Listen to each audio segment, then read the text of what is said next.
Hello everybody, Wastelander here, and today I'm going to be talking about Dungeons & Dragons for the uninitiated.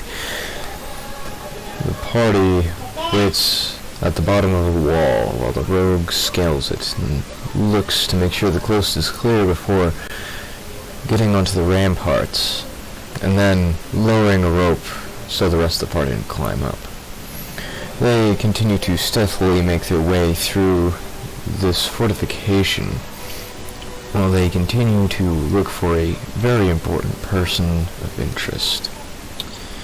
These players around the table, they chatter, they roll their dice, they pass pips and dip and soda back and forth as they discuss what their next moves would be, and as they continue to look through their sheets to see what their options are as they go through this treacherous adventure.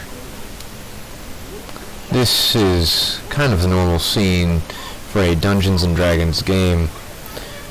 Players playing as their characters, going through dungeons or castles or just towns as they look for gold, treasure, and even things to fight.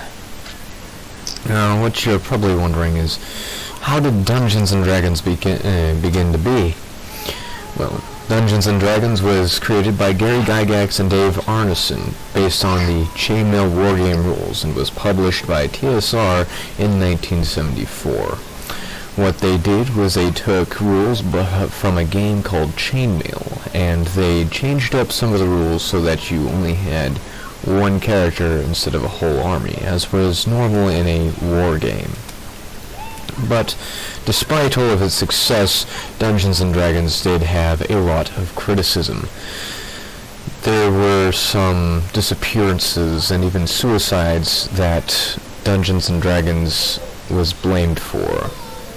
Although these were obviously very depressed and troubled kids that went missing or committed suicide, it didn't stop the pastors, evangelists, and even parents from blaming this game for their trouble and failure.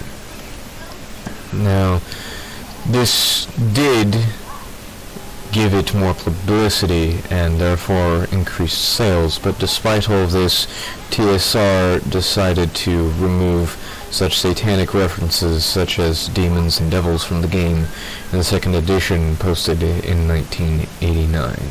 There was some legal issues as well, as Dungeons & Dragons seemed to take from J.R.R. Tolkien's Middle-earth. In order to comply with copyright laws, TSR ended up changing hobbits to halflings that we know today in our Dungeons & Dragons. So I later sold D&D to its current owner, Wizards of the Coast, who had success with other games like Magic the Gathering, an old yet popular card game similar to Pokemon and Yu-Gi-Oh!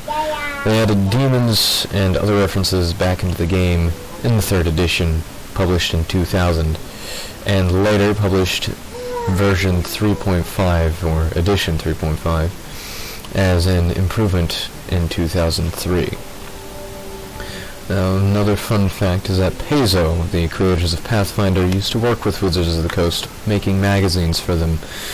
But when Wizards of the Coast decided to move to 4th edition, Paizo did not support them and broke away and decided to use the 3.5 rules to create Pathfinder. Meanwhile, players did not quite like 4th edition, as it was riddled with problems and complications, and jumped at 5th edition when it came out, the much simpler edition that came out in 2004, the edition that we all know and love today. Now, what you're probably really wondering is how you play Dungeons & Dragons. Well, that's very simple. First off, Dungeons & Dragons is a tabletop role-playing game, meaning that you use pencil, paper, dice, and books in order to actually make things happen. Most of this stuff happens in your imagination, determined by your dice rolls and your stats on your character sheet. There are two groups that work in this game: the Dungeon Master and the players. The DM is in control of the world. They are the referee and the storyteller.